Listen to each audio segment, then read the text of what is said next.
Ao longo do último ano, eu li 24 livros e 5 deles eu acho que você deveria ler também. Oi, tudo bem com você? Eu sou a Renata, seja bem-vindo ao 15 Dias para Ler e a minha retrospectiva de 2024. O ano passado foi um ano pouco produtivo para as minhas leituras, se nós considerarmos o meu ritmo habitual e a quantidade de páginas que eu leio.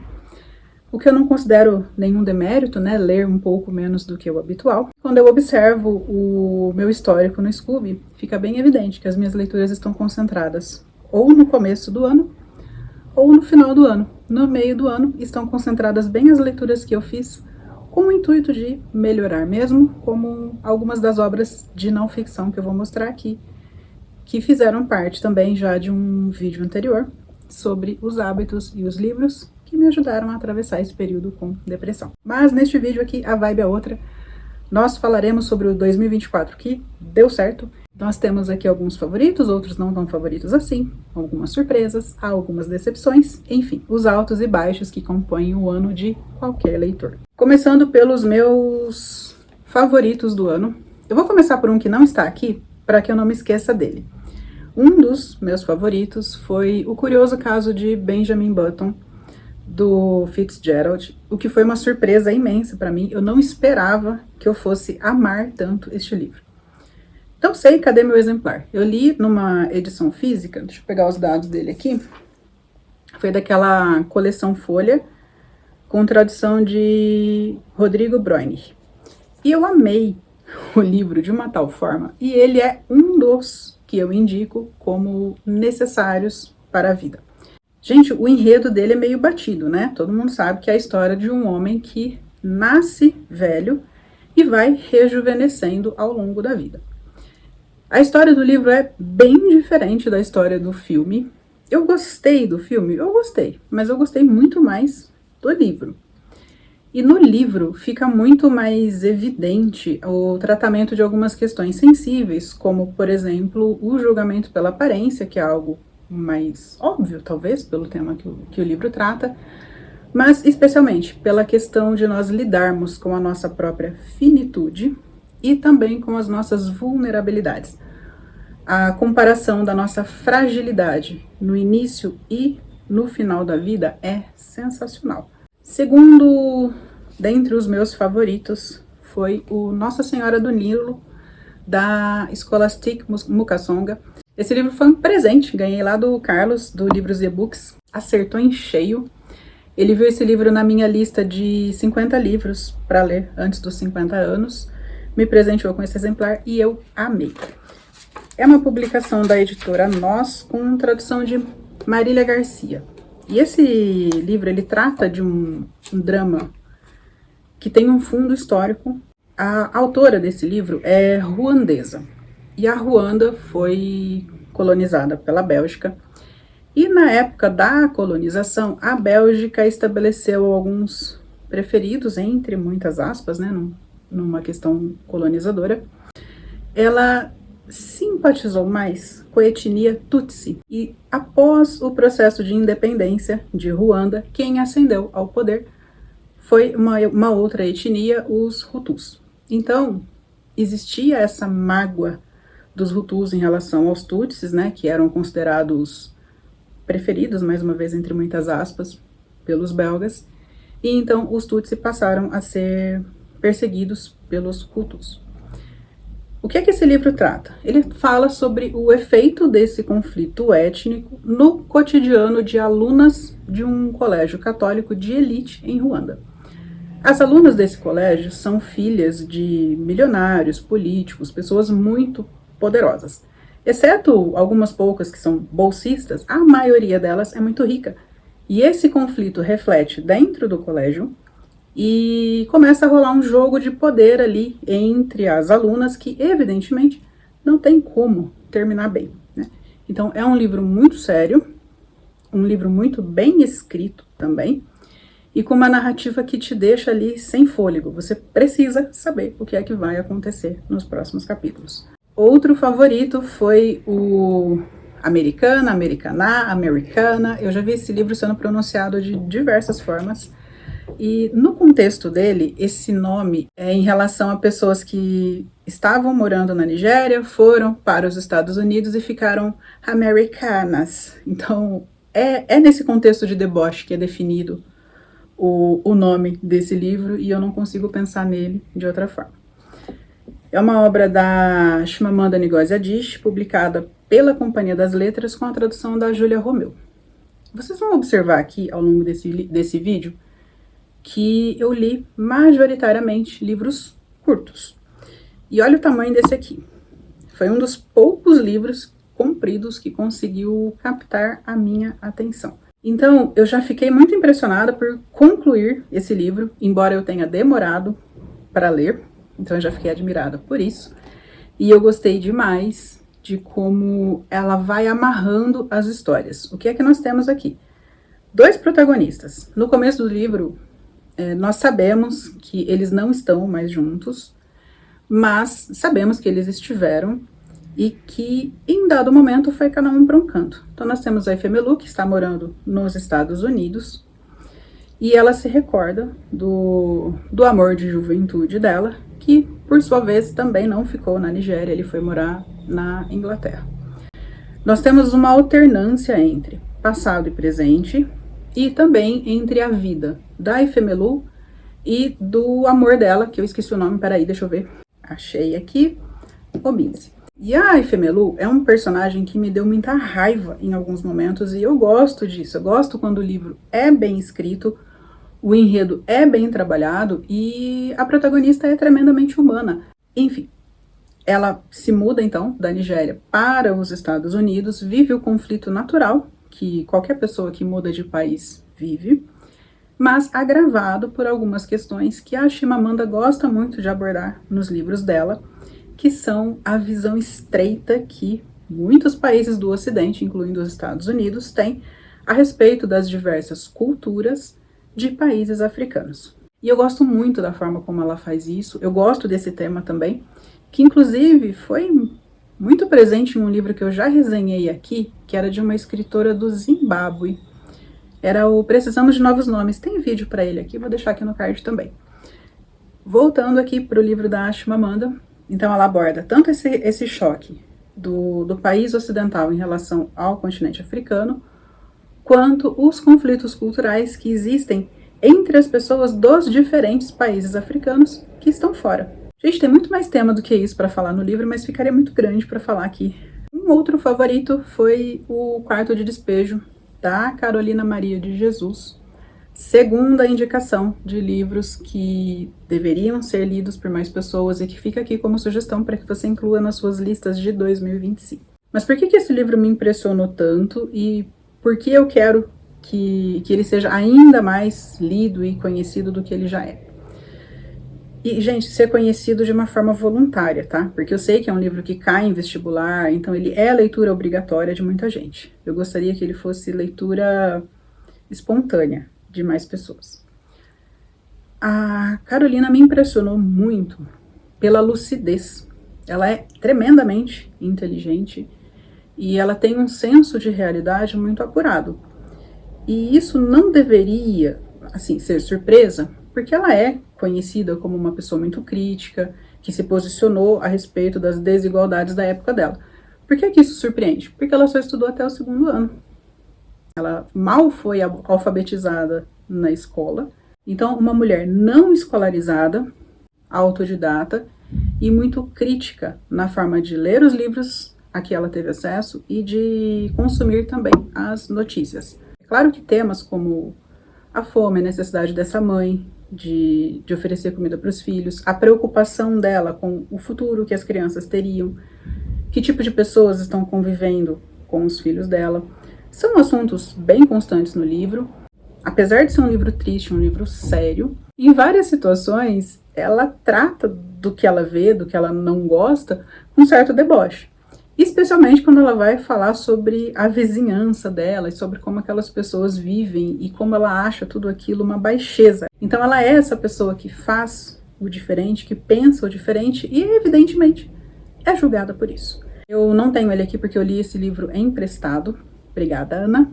e eu pretendo comprar esse livro agora para poder ler fazendo as minhas anotações.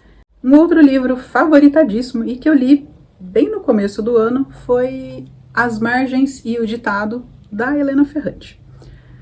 A Helena Ferrante é um pseudônimo, né, para uma escritora que prefere preservar a sua privacidade. Portanto, para ela foi um certo desafio preparar isso aqui. Por quê? Porque esse livro são 4 ensaios que foram, na verdade, conferências. Ela foi convidada para expor suas opiniões a respeito de diversos assuntos sobre escrita e também tem um capítulo aqui sobre a Divina Comédia. Ela escreveu os ensaios e uma outra pessoa foi até o local e falou por ela, leu esses ensaios.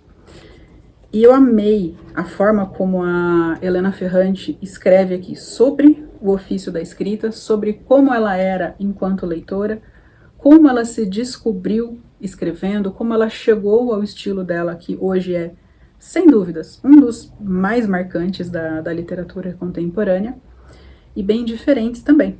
E é gostoso ver a trajetória dela, acompanhar toda essa trajetória, especialmente porque ela começa dizendo que ela se sentia muito errada ao escrever da forma como ela escreve.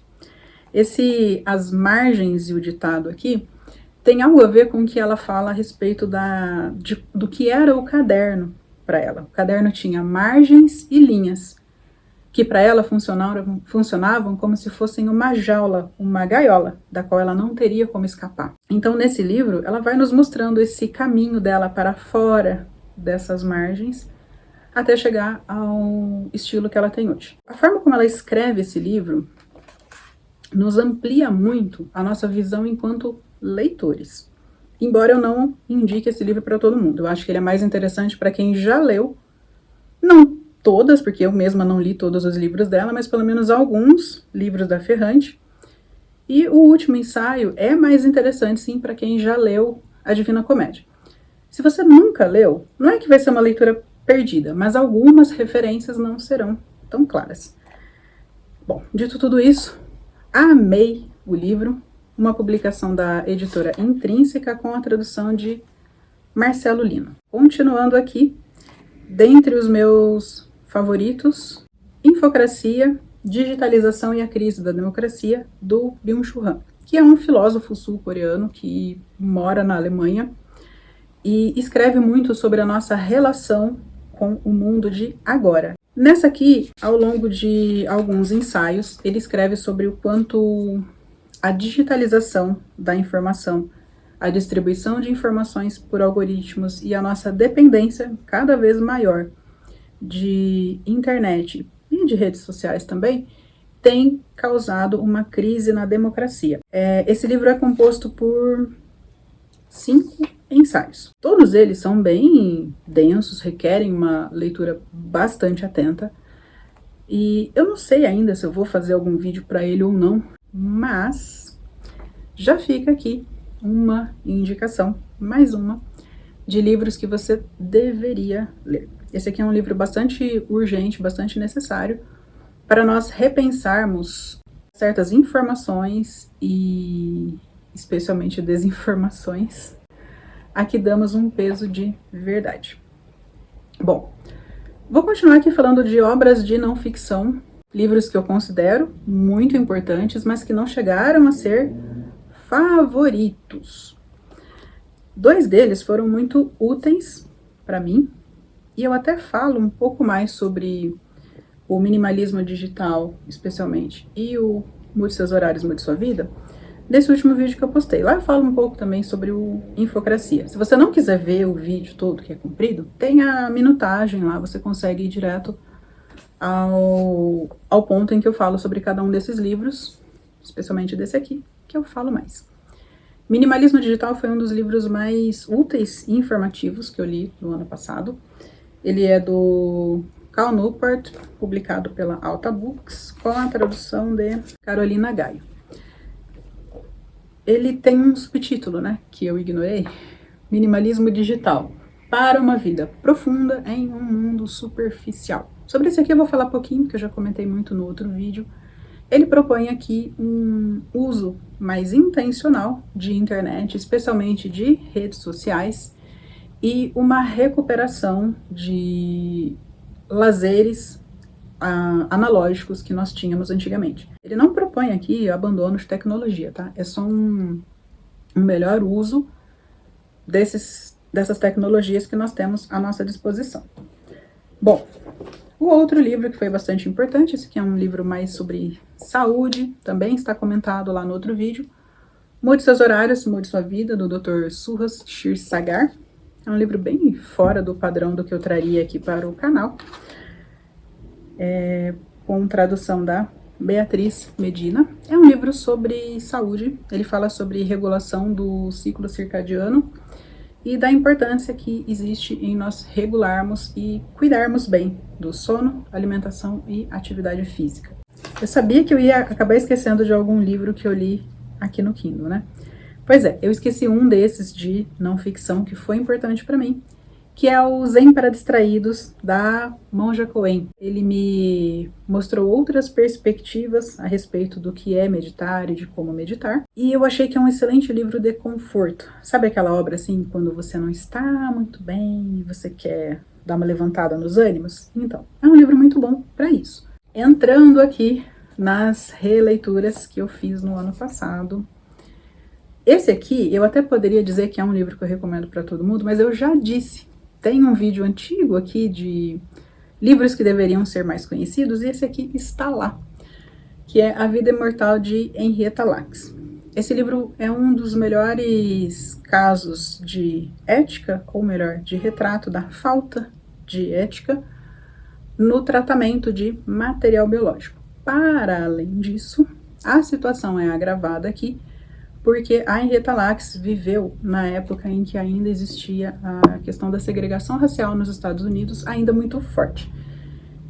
Então, era uma mulher jovem que tinha alguns filhos, não lembro agora se eram 4 ou 5, acho que eram 5, e essa mulher jovem estava com um câncer em franco desenvolvimento, já num estágio muito avançado, e ela conseguia atendimento em pouquíssimos lugares. Então, ela tem essa primeira questão do acesso à saúde já negado pela questão racial, e a partir do momento em que ela passa a ser atendida, o material biológico dela é tratado como uma verdadeira mina de ouro pela indústria dos medicamentos e da vacina.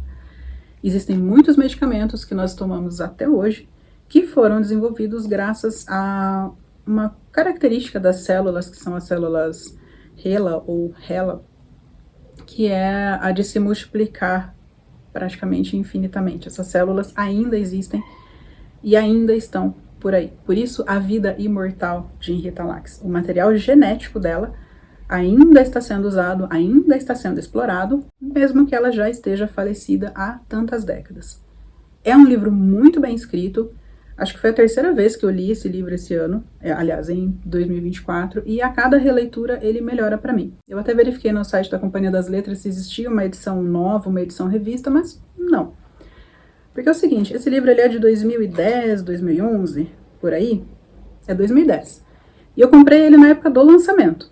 Então veja, de 2010 até 2024, que foi a época da leitura, muita coisa mudou, tanto nas legislações de tratamento de material biológico, quanto no desenvolvimento de novas drogas, novos medicamentos. Eu sinto falta só dessa atualização, sabe, de como está hoje o tratamento desse material genético e de como está a assistência à família dela, que, infelizmente, passou muita penúria ao longo da vida com a falta da mãe, porque ela morreu com as crianças pequenas. Rebecca Skloot, que é a autora, conversou bastante com os descendentes da Henrietta, e ela vai alternando aqui, tanto o passado da Henrietta, quanto o presente da família e a utilização desse material genético. É uma publicação da Companhia das Letras com a tradução de Ivo Koritowski. Continuando no caminho das releituras, agora temos mais 4 obras de ficção. Vou começar pela que não está aqui, mais uma vez, para que eu não me esqueça dela, que é o Noites Brancas, que eu li no Kindle. O Noites Brancas é considerado um romance bem fora do tom do que seria o habitual do Dostoiévski. Eu concordo que seja mesmo, porque ele parece um livro de amor. São relatos de alguns encontros, sempre à noite, na época das noites brancas, né, quando não tem o anoitecer de fato e o sol está aparente no céu, entre um rapaz e uma menina. E é uma menina mesmo, porque agora eu percebi quanto ela é jovem. Eu não tinha notado no livro anterior, na leitura anterior, aliás, quão nova ela é. Então nós temos um jovem tremendamente solitário, e ele não tem nome, que perambula pelas ruas da cidade onde ele mora, conversa muito com as casas e mentalmente com as pessoas com quem ele encontra. Ele não tem amigos, ele não tem um círculo social em que se apoiar. Então uma pessoa assim é naturalmente uma presa fácil para certas armadilhas, como por exemplo, se apaixonar à primeira vista. Num desses passeios dele pela cidade, ele vê uma moça numa situação de perigo, ele dá um jeito ali de protegê-la. Isso ele faz sem segundas intenções, ele realmente tem uma atitude muito ética ali, porque essa moça parece estar em vias de ser atacada por um estranho. E ele dá um jeito de ela se safar e um pouco depois eles começam a conversar. E ao longo dessas poucas conversas que ele tem, ele conta da vida dele, ela conta da vida dela, nenhum dos dois tem uma vida muito boa. E evidentemente ele se apaixona por ela, né? Então, na primeira leitura, achei um livro muito bobo. Nesta segunda, eu já achei um livro muito mais interessante, porque não é que ele fale de amor, ele fala sobre solidão, sobre o vazio da vida dessa pessoa que vive em função de trabalhar, tem uma renda precária, tem uma vida horrorosa na miséria, e não só a miséria física, sabe? Fala muito da miséria moral, como, aliás, é padrão nos livros do Dostoiévski, né? Falar das nossas misérias. O próximo livro é o único para o qual existe uma resenha de 2024 neste canal, que é Um Inimigo do Povo, do Henrik Ibsen. Esse livro é muito bom, é uma peça de teatro, e agora que eu tô parando para pensar que na lista de livros que eu fiz para 2025, eu disse lá que eu não li nenhuma peça de teatro, que eu só tinha lido uma que eu não tinha gostado muito, que é um livro que eu vou mostrar em seguida, que é o do Fígaro, mas sim, eu li uma peça, eu tinha simplesmente me esquecido que essa aqui era uma peça de teatro. Esse Inimigo do Povo, do título, é um médico que descobre propriedades medicinais na água que banha uma determinada cidade e sugere que seu irmão, que por um acaso é o prefeito, construa ali um balneário para atrair turistas. Quando as obras desse balneário, que foram caras, estão praticamente prontas, esse médico desconfia da qualidade da água e, por conta própria, conduz algumas investigações e descobre que aquela água está contaminada. A forma como ele busca disseminar essa informação é que é um problema e que gera toda uma questão política e midiática na cidade. Então, a questão da gestão de crise, ou melhor, como não gerenciar uma crise, é muito forte aqui, além de questões como interesses políticos, manipulação de informação e aquele casamento perigosíssimo da mídia com o poder. É um livro excelente e, por tudo isso que eu disse aqui para vocês, é um dos livros que eu acho que todas as pessoas deveriam ler. Ele é atualíssimo, apesar de ser do século XIX e se passar na Noruega. Essa aqui é uma publicação da editora LIPM, com a tradução de Pedro Mantiqueira. Uma outra releitura de um favorito da vida, que permanece no posto de favorito da vida, assim como O Inimigo do Povo permaneceu, foi o Dois Irmãos, do Milton Ratum. Esse aqui foi o primeiro livro que eu li ano passado, e eu amo esse livro. Ele é tão pequenininho e acontece tanta coisa, mas tanta. É a clássica história de duplo, né? No caso aqui são gêmeos idênticos, o Omar e o Jacob. São idênticos na aparência, mas totalmente opostos no comportamento. Um é muito fanfarrão, o outro é estudioso, não quer saber de nada, o outro está lutando por uma vida melhor. E o mais grave, um é o queridinho da mamãe, o outro não. E esse que é o queridinho da mamãe é justamente o que apronta tudo. Ele inferniza a vida das pessoas ao redor, é extremamente egoísta em tudo que ele faz e é aquela tipo de pessoa que não amadurece, sabe? Dá muita raiva desse protagonista.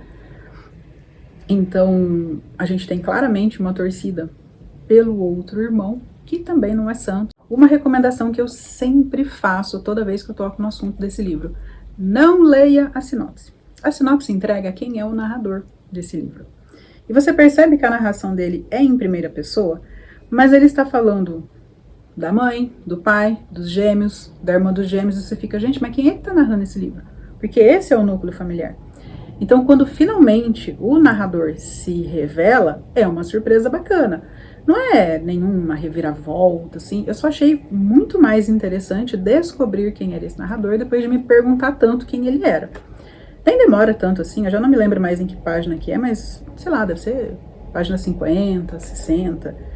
E o livro tem quase 200 páginas. E ele tem um contexto histórico também muito bacana, que é o da formação da Zona Franca de Manaus.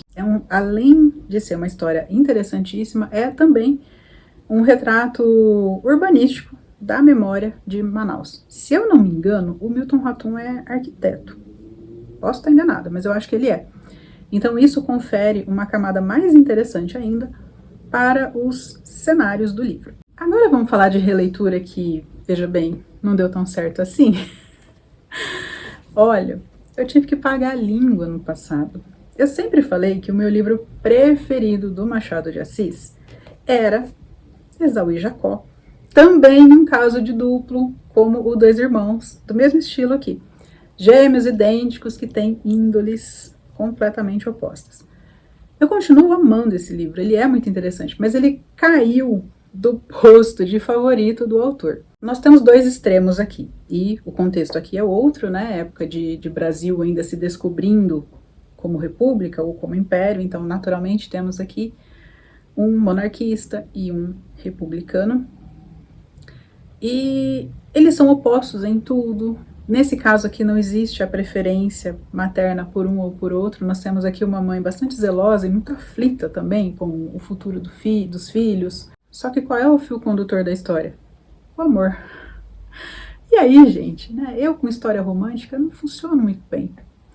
Lá no Dois Irmãos também, tá? Eles também são apaixonados pela mesma mulher. É relevante para determinados pontos, para os pontos mais importantes. Mas não é algo que fica o livro inteiro ali enchendo o nosso olho. Aqui não. Aqui a paixão deles pela mesma mulher é ressaltado o tempo todo, e foi isso que me irritou agora nessa releitura, até porque esse objeto do amor deles é uma sonsa. Ela também não sabe o que ela quer, ela não sabe de qual dos dois que ela gosta mais, e é aquela típica mocinha de livro romântico, de ai, como eles são lindos, ai, olha esse aqui que maravilhoso, olha aquele que maravilhoso. Gente, seguindo ainda na linha das releituras, uma indicação que pode parecer dúbia. Temos aqui um livro que quase não sobreviveu à releitura, que é o Ressurreição, do Tolstói, mas que é também um dos livros que eu acho que todo mundo deveria ler. Parece contraditório? Vamos resolver isso aqui. Bom, eu gosto muito mais do Ressurreição do que de outras obras como O Guerra e Paz, que não termina nunca, Ana Karenina. Enfim, ele tem aquela escrita dele mais rebuscada, que é bonita sim, mas que tem hora que cansa. Em muitos livros dele, o estilo narrativo acaba tendo mais importância do que a história que ele está contando. E aqui não. Aqui o enredo se sobrepõe o tempo todo. O estilo dele está aqui, mas é mais comedido.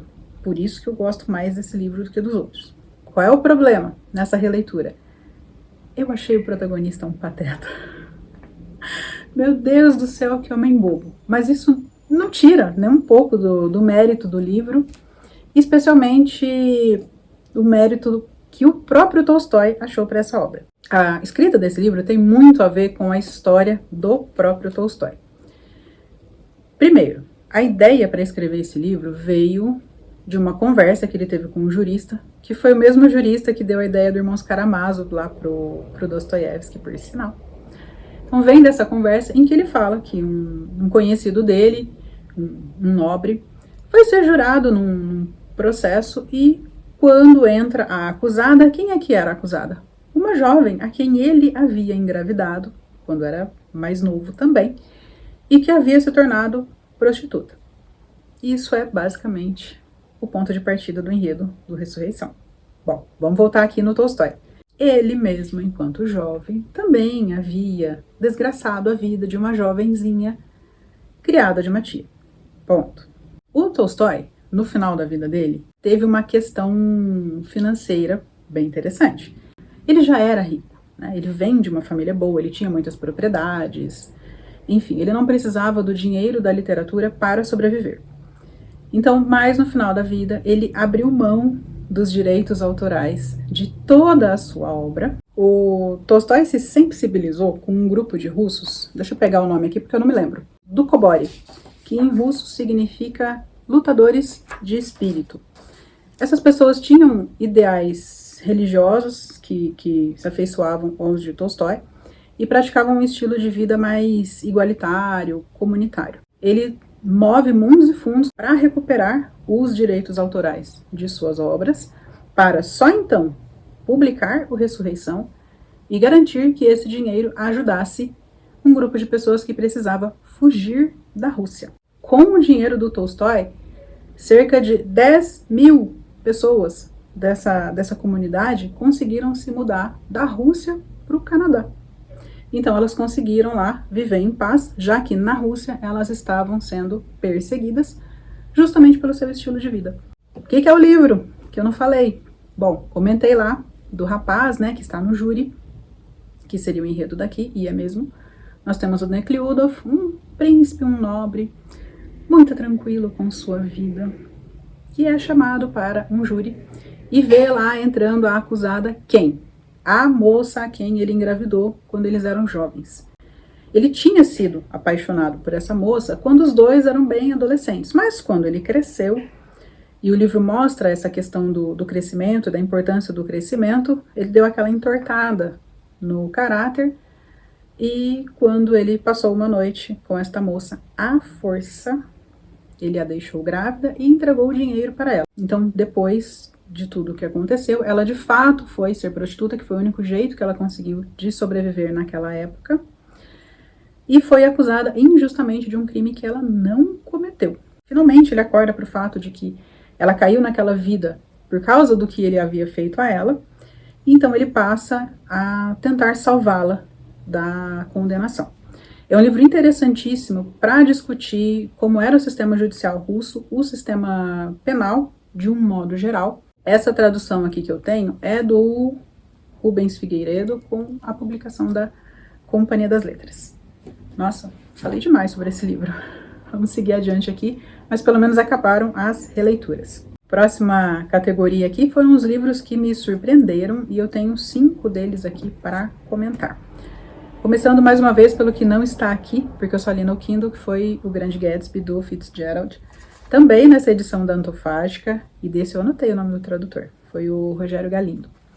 Eu já havia visto o filme, então eu sabia o que é que era o desenvolvimento da história, mas eu amei a forma como o Fitzgerald escreve e toda a carga que ele transfere para o narrador do livro sobre a futilidade, a hipocrisia daquela sociedade e sobre aquele estilo de vida que não fica bem claro qual que é do Gatsby, mas que fica tudo muito subentendido. Eu gostei do que o livro mostrou e também do que ele não mostrou, do que ele deixou subentendido para o leitor.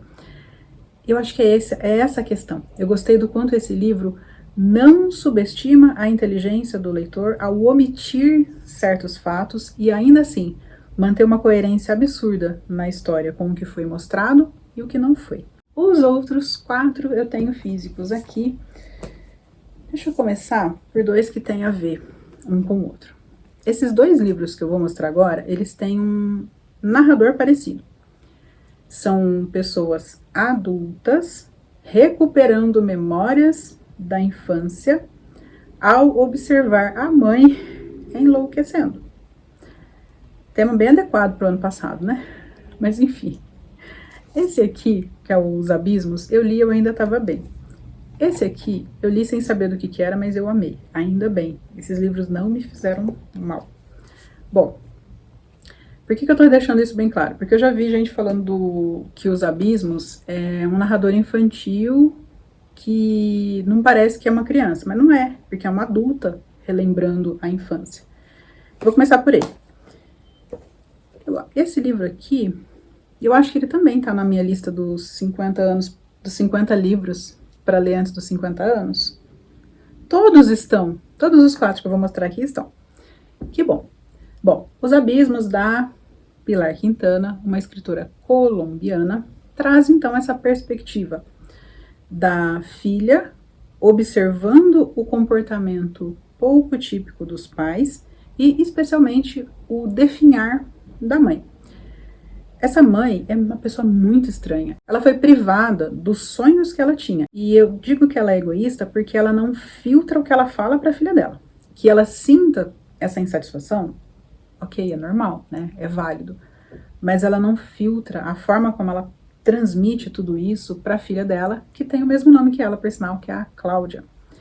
E a Cláudia, a criança, é muito inteligente. Ela percebe que tem algo muito errado com aquela mãe, que leva uma vida vazia, fútil, e passa os dias ali lendo revistas, e ela tem uma fixação incrível por mulheres que supostamente tiraram a própria vida.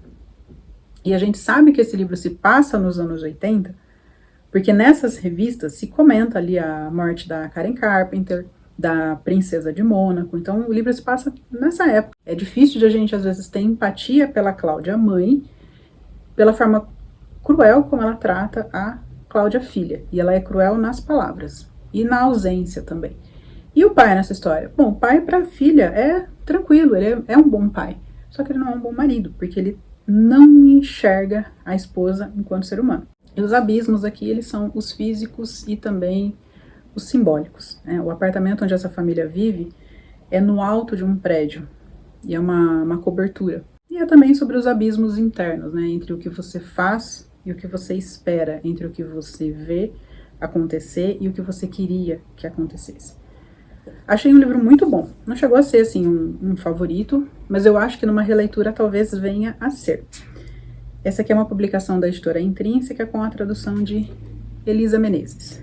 Seguindo aí nessa linha, né, de livros de pessoas observando as mães, Esperando Bojangles, do Olivier Bourdeau. E eu não sabia nada sobre esse livro. Esse aqui é uma obra que eu comprei pela capa, né? É um dos poucos livros, eu acho que o único livro que eu olhei assim e eu quis comprar pela capa, eu não sabia nada sobre ele. Esse aqui é publicado pela Autêntica Contemporânea, com a tradução de Rosa Freire de Aguiar. E aqui nós temos uma família totalmente oposta à família dos abismos. Aqui é uma família muito bonita, muito unida. Gente, o que esse livro é lindo, vocês não imaginam. Com esse livro eu ri, eu quase chorei, eu me emocionei. Ele fala sobre o amor, de todas as formas. Então é o amor de um casal, de um pelo outro, o amor desse casal pelo filho, o amor desse filho pelos pais e o amor de todos eles pela vida, apesar de tudo. O amor pela vida, pela memória. Esse casal vive de festa em festa, eles estão sempre celebrando a vida e parece que eles não têm juízo. Na verdade eles têm, eles estão preservando o que resta de sanidade dessa mulher, que não é muito. Então, é um livro lindo, lindo, lindo, o desfecho dele assim é muito emocionante. O próximo livro que eu vou mostrar aqui como surpreendente, dá até um pouco de vergonha falar que eu achei engraçado, pelo seguinte: ele começa com o protagonista sobrevivendo a uma tentativa de tirar a própria vida. Ele sobrevive, se sente muito frustrado com aquilo e decide então colocar a própria vida à disposição. Ou seja, ele anuncia, ele fala: olha, estou vendendo a minha vida. Ele se dispõe a receber uma certa quantia para fazer qualquer serviço que for determinado a ele e que possa custar a sua vida. E é um rapaz jovem, bonito, bem-sucedido, ele teoricamente não tem problema algum. Então, parece que é um livro muito triste, né, que vai falar sobre questões delicadas, e vai, né, ele fala sobre o valor da vida, sobre o significado de cada um dos nossos dias, mas faz isso de uma forma muito engraçada. Eu rolei de rir com esse livro aqui, que é o Vida à Venda, do Yukio Mishima. Esse livro aqui é publicado pela Estação Liberdade com a tradução do Shintaro Hayashi. E, gente, como pode um livro de um tema tão sério ser tão divertido? Eu adorei, porque esse personagem, ele vai quebrando a cara, assim, sucessivas vezes, e ele não consegue fazer tudo o que ele precisa. Ele tem sucesso, sim, em algumas empreitadas, mas não em todas. Bom, só o fato de ele continuar vivo, para ele, já é um fracasso, né? Porque não era o que ele queria desde a primeira página. O último livro que me surpreendeu muito foi O Vendedor de Passados, do José Eduardo Agualusa, que é um autor moçambicano. Em 2024, ainda, eu gravei o 12 livros para 2025. E lá eu falava, nossa, eu tô com saudade de ler autores africanos de língua portuguesa, né, os lusófonos. Muito que bem, eu gravei aquele vídeo entre o Natal e o Ano Novo, ele deve ter sido dia 26, 27. Eis que, nos últimos dias do ano, ali, entre 29 e 31, eu resolvi pegar esse livro aqui para ler. Gente, eu lembrei que eu tinha dito isso naquele vídeo lá, mas você acha que eu ia desistir de ler um livro que me deu vontade só por causa disso? Não ia. Já tive um ano bem difícil e não me apegaria a esses detalhes aí para deixar de ler um livro, não. Eu quis ler esse livro unicamente porque o narrador dele é uma lagartixa. Eu não tô gostando da qualidade desse vídeo. E ele promete aqui um suspense em relação a um dos clientes do protagonista. O protagonista é o vendedor de passados. O que é que ele vende? Ele vende realmente uma história pomposa para pessoas que ascenderam recentemente. Novos ricos, empresários, pessoas que tiveram sorte com dinheiro também. Ele confere a todas essas pessoas um passado bacana. Olha, minha avó era uma pessoa importante, meu avô fez isso, meu pai fez aquilo, esse tipo de coisa. Só que chega até ele um cliente misterioso que pede algo a mais que isso. Porque até então, o vendedor de passados trabalha dentro da legalidade. Ele vende histórias. O máximo que ele junta ali são umas fotografias para a pessoa colocar na sala. E chega alguém querendo documento e coisa mais séria, assim, que seja falsa. Teoricamente, né, segundo a sinopse promete, a surpresa, né, o suspense é em torno desse cara, desse cliente. Só que eu achei muito mais interessante a história da lagartixa. A gente começa a perceber que não é uma lagartixa qualquer. Bom, já não seria uma lagartixa qualquer, porque é uma lagartixa que pensa e narra uma história, né? E ela ri. Só que isso é verdade. Eu descobri que existem algumas lagartixas que fazem barulho, inclusive aqui no Brasil. Bom, voltando aqui, a gente começa a perceber que tem alguma coisa muito esquisita com essa lagartixa. E logo ali nas 30 primeiras páginas, mais ou menos, a gente já percebe que sim, tem um negócio. É um livro sobre formação de identidade. Tanto a identidade pessoal, familiar, quanto a identidade de um povo, de uma nação. E existe alguma coisa nesse livro que eu não peguei. Sabe quando você termina de ler um livro e você sente que deixou passar alguma coisa? Então eu deixei. E eu espero, eventualmente, numa releitura, conseguir captar o que foi que faltou aqui. Eu sei que eu deixei passar alguma coisa nas entrelinhas dessa obra. Bom, agora ficaram as minhas decepções, que nem são tantas assim, são só 4, e nenhum desses livros aqui foi exatamente ruim, né? Eles são exatamente o que eu disse. Livros que me decepcionaram. Eu tinha uma expectativa a respeito deles que não foi suprida, tá?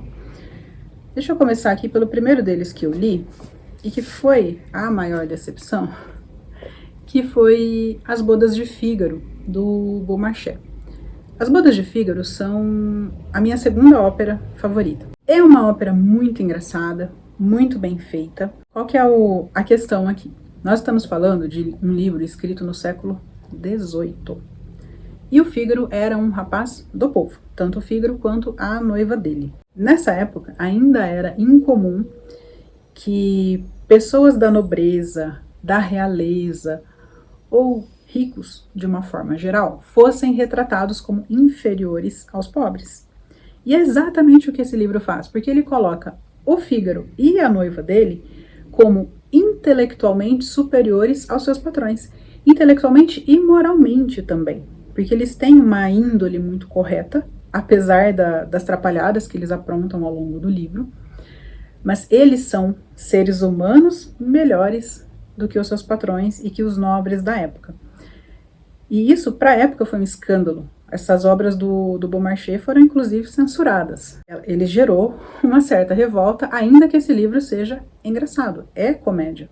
Só que aí é que está o problema da expectativa, né?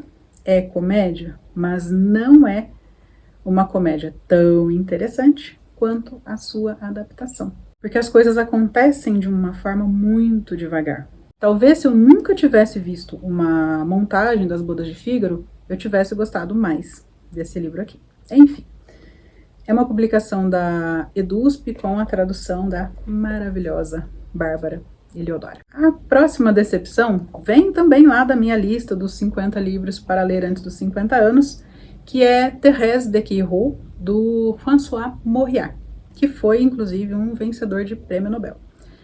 E eu tive uma decepção dupla com esse livro, que eu não gostei muito do enredo, da forma como a história é conduzida, e também não gostei muito da edição em português, o que é uma lástima, porque é uma tradução do Carlos Drummond de Andrade. Existem alguns parágrafos aqui que são meio truncados, assim. Deve ter sido alguma questão na revisão, talvez, mas existem alguns parágrafos que são chatos, assim, de entender. Bom, e o que é este livro, né? Nós temos no comecinho aqui a Thérèse voltando para casa na companhia do pai, que é um político muito influente, e ela acabou de ser absolvida da acusação de ter envenenado o seu marido.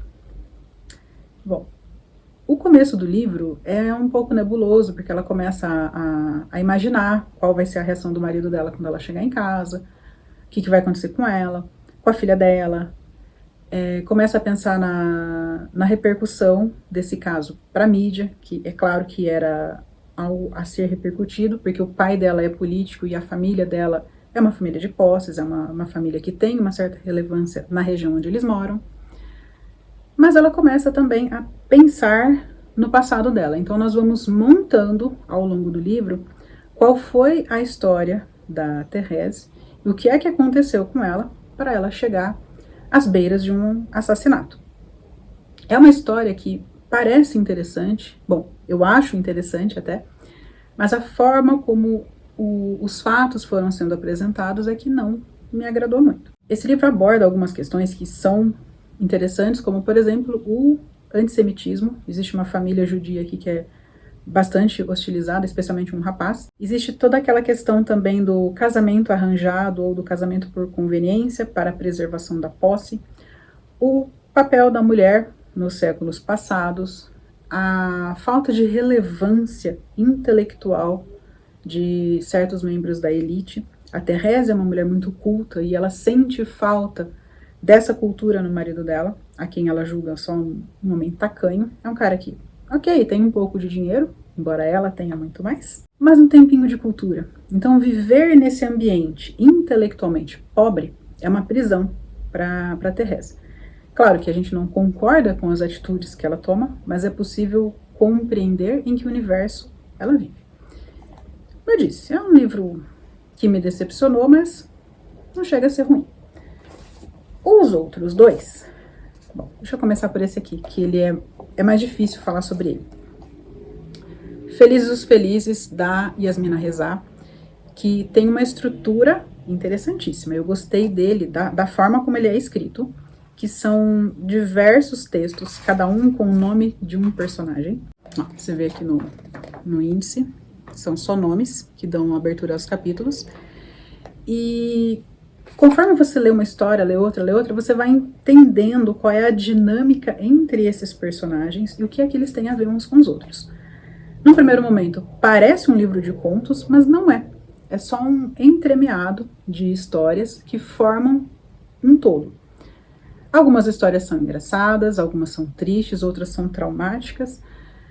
Mas, enfim, eu gostei, né, dessa costura, mas eu não gostei muito dos personagens. Achei que fala-se muito para chegar-se a pouco lugar, sabe? Não gostei tanto, assim, da experiência da leitura. E cabe aqui ressaltar o quanto o título desse livro é mentiroso, porque ninguém aqui é feliz. Mas isso é dito, eu não sei se é na orelha ou na contracapa, é dito aqui que ninguém é feliz e realmente ninguém. É uma publicação da editora Ainê, com a tradução da Mariana Delfini. Eu tenho 6% de bateria para falar de mais um livro e fazer o encerramento desse vídeo. Vamos lá. Vou te receitar um gato, da Ishida Siu.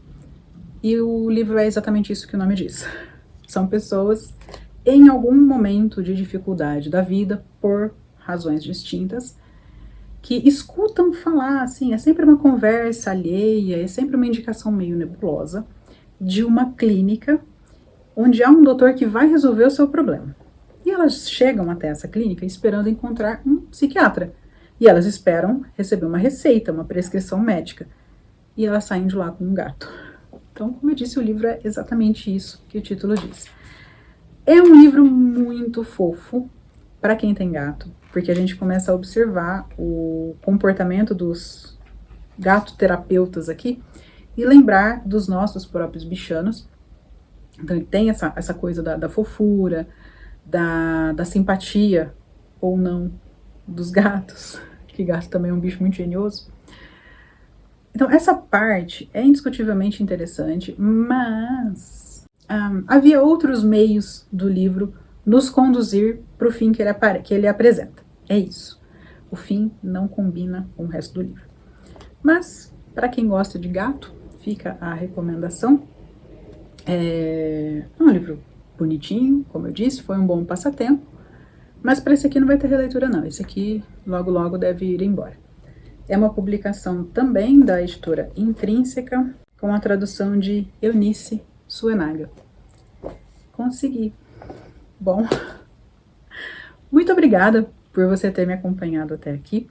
Agradeço demais pela sua companhia, pela sua audiência e eu espero que pelo menos alguns dos livros que eu mostrei aqui sejam de seu interesse e que você possa vir a lê-los em 2025 ou nos anos seguintes. Obrigada pela companhia, nós nos vemos nos próximos vídeos. Até mais! Tchau!